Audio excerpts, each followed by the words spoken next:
The night my brother handed me a box of my own belongings and told me to get out of the building I built, I didn't cry, I didn't scream. I just looked at the box, my coffee mug, my extra charger, the little succulent I'd kept alive on my desk for 3 years, and I thought, he has no idea what he just did. But I'm getting ahead of myself. I started Vaultline when I was 26 years old, out of a 1-bedroom apartment in Austin with a second-hand desk I'd bought off Facebook Marketplace for $40. My brother was 23 and living rent-free in our parents' house in Phoenix, playing video games until 2 in the morning and telling anyone who would listen that he was figuring out his next move. My mother thought that was fine. My mother thought everything my brother did was fine. I'd been working in digital marketing since I was 22. First as a junior account manager at a small agency, then freelancing on the side until the freelance work swallowed the day job whole. I had a gift for branding, not the kind they teach you in school, but the instinctive kind, where you can look at a business and feel immediately what it's missing, what story it's not telling. I could walk into a struggling restaurant or a stagnant e-commerce shop and see the gap between what they were and what they could be, and then I knew exactly how to close it. By 25, I had 8 retainer clients and a waiting list. By 26, I had a name for what I was building: Vaultline Creative, brand strategy, digital presence, content infrastructure. Not a flashy agency. Not one of those places with exposed brick and a ping-pong table trying to look cool for recruitment videos. Vaultline was lean, precise, and obsessively focused on results. I did not call my father to celebrate the launch. I did not tell my mother the name. I had learned by then that sharing good news with my family was a little like handing someone a lit candle and watching them immediately look for somewhere to set it down. My brother called me 2 months after I launched. He'd heard about it from a cousin. He said, really inspired. He wanted to be part of it. I should have said no. I want to be very clear that I knew, even in that moment, what saying yes would cost me. I had watched my parents spend my entire childhood redirecting every resource, time, money, praise, attention, toward my brother, his sports, his moods, his potential. I was the one who got straight A's and heard, that's nice, now help your brother with his homework. I was the one who graduated early and heard, your brother's really going through something right now, can you be supportive? But he was my brother. And he sounded different on the phone that day, earnest almost. He said he'd been doing some online courses. He said he wanted to learn the business from the ground up.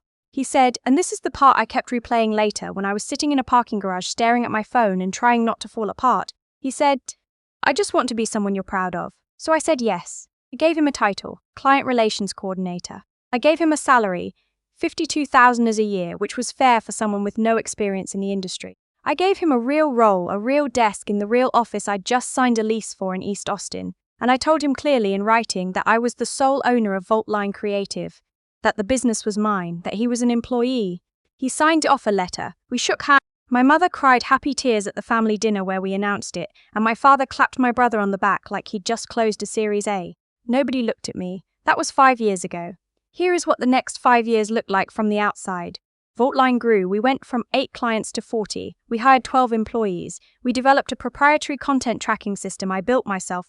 I had taught myself enough back-end development to create a client dashboard that nobody else in our market had. It tracked brand performance across platforms, flagged content decay, generated automated monthly reports. My clients loved it. A few of them told me it was the reason they stayed. I called the system Keystone. Here is what those 5 years looked like from the inside. My brother got louder as the company got bigger. Not more competent, louder. He started referring to Vaultline as our company in client calls. He started signing emails co-founder. He started showing up to my meetings and talking over me in front of clients I had spent months building relationships with. When I pulled him aside and corrected him, he would get very quiet and then call our mother, and our mother would call me, and I would spend 45 minutes explaining to my mother why I had said what I said. And our mother would say, he's just trying, can't you give him a little credit? My father, who had retired early and spent most of his time golfing and complaining about taxes, had started calling himself a senior advisor to Vaultline. He had no formal role, he had no contract. He came to the office maybe once a month, sat in the conference room, told whoever was nearby about a business book he'd read and left, but he was there and he was watching. In year 4, an investment group out of Dallas reached out. They were interested in acquiring a minority stake in Vaultline with the option to buy full ownership within 18 months. The number they floated in the initial conversation was significant, not 9 figures, but close. I hired an attorney. I began the due diligence process. I did not tell my brother or my father until I had to because I already knew how that conversation would go. I had seen them rearrange reality before. I needed facts on paper first. When I finally brought them in, my father sat down across from me in the conference room and looked at me with an expression I can only describe as proprietary, like he was looking at something that belonged to him and had just been reminded of it. "This is a family business," he said. "It's my business," I said. "You're welcome to review the operating agreement." He didn't like that. My brother didn't like it either. But the offer was real and the number was real, and for a few weeks everyone was very careful and very polite, and I thought, maybe we can get through this like adults. The closing was scheduled to happen in February at a dinner the investment group was hosting in Dallas. I had flown in the night before. I was in my hotel room at 6:47 in the morning, doing a final review of the term sheet, when my phone rang.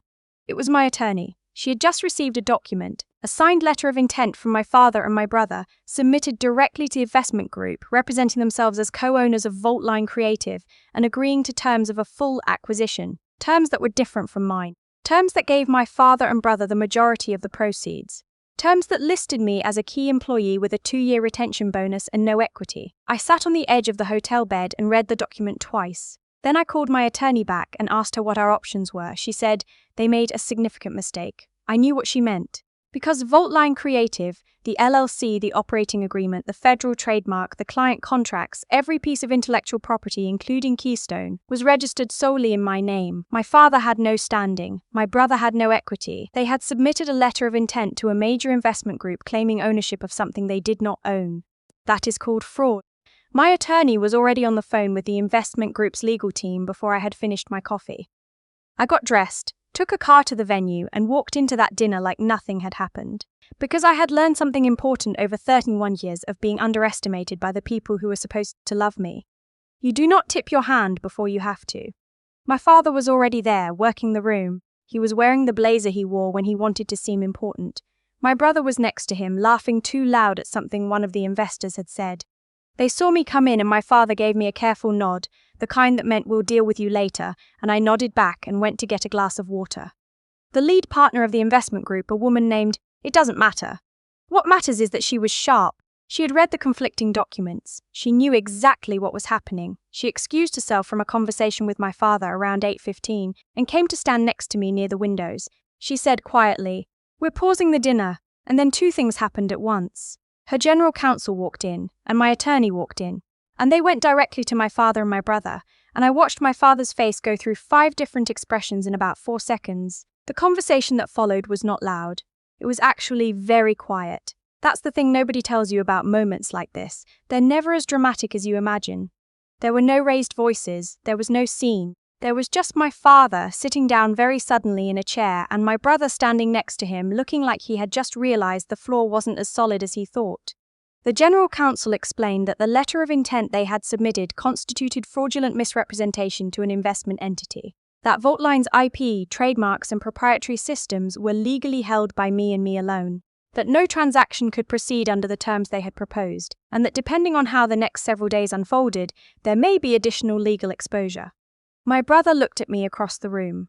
I looked back at him. I did not smile. I did not say anything. I had nothing to say because I had already said everything that mattered in an operating agreement, in a trademark registration, in a development log for Keystone that timestamped every single version going back 6 years. My father tried. He stood up and he said, in the voice he used when he was used to being agreed with, "This is a family matter and we'd like to handle it privately." The general counsel said, "That's not going to be possible." We left Dallas the next morning. My father and brother flew home to Phoenix. I flew back to Austin. My attorney had already filed the formal complaint with the appropriate regulatory body. The investment group had retained their own counsel and were pursuing the matter separately.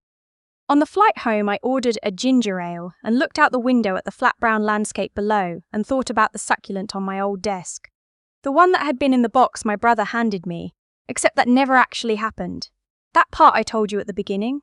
That was a different moment. That was earlier, during a fight about 6 months before Dallas, when my brother had screamed at me in the parking lot of a restaurant after I corrected him in front of a client and told me I should remember who gave me my first opportunity. I had looked at him then in that parking lot and said very calmly, "You mean the opportunity I created and then offered to you?" He didn't speak to me for 3 weeks after that. My mother called me every day for those 3 weeks to tell me how much I had hurt him. She did not call me after Dallas, not for a long time. When she finally did, it was 4 months later. The legal process was ongoing. My father and brother had retained an attorney who was, apparently, helping them understand exactly how little ground they had to stand on. She called me on a Sunday morning and she cried. She said she didn't understand how things had gotten so far. She said family wasn't supposed to be like this. She said she hoped I knew that she loved me. I listened, I let her finish. Then I said, I know you love me, Mom. I also know that you watched this happen for 5 years and you called it giving him credit. I'm not ready to talk right now, and I hung up. She called back twice, I didn't answer. Here's what I want you to understand, because I've thought about this a lot in the months since. I don't think my mother is a villain. I think she is a woman who loved her son in a way that required her to not look too closely at what he was doing. And I think that is a choice, even when it doesn't feel like one, even when it feels like love. But her not looking had consequences that landed on me. Her not looking meant that for 5 years my brother moved through my company like he owned it, and nobody in my family said a word, and when I tried to correct the record I was the difficult one. Her not looking meant that when my father and my brother sat down with those investors and signed their names to something false, they had spent so long surrounded by people who didn't push back that they had genuinely stopped believing the rules applied to them. That's not love, that's a disservice. Vaultline is still mine. Keystone is still running. We brought on 2 new enterprise clients in the quarter after Dallas, partly because the investment group, once the legal situation clarified, came back to the table. Different terms, cleaner structure. The transaction that closed in May 2 was not the number that had been discussed originally, but it was a number I was proud of, and every cent of it was accounted for correctly, and my name was the only name on the documents. I still have the succulent. I moved it to a windowsill at home after I stopped going into the office every day. It's gotten a little leggy from reaching toward the light, but it's alive. Some things just need a better window. I still don't know if my brother actually thought he could get away with it. If he believed the story he had been telling clients about being a co-founder for so long that it became real to him, or if he knew exactly what he was doing and calculated that I wouldn't fight back. I've stopped trying to figure that out. It doesn't change anything. What I know is this: I built something real. I built it alone, and I protected it with documents and timestamps and registrations that no amount of entitlement could undo. And when the moment came, not loudly, not dramatically, just quietly and with paperwork, the truth held. Where are you watching from? And if you've ever had someone in your own life try to claim something you built, I want you to know, document everything, register everything. And the next time someone tells you to be more generous, to give more credit, to let it go, ask yourself who benefits when you do. Because it was never about credit, it was about a deed.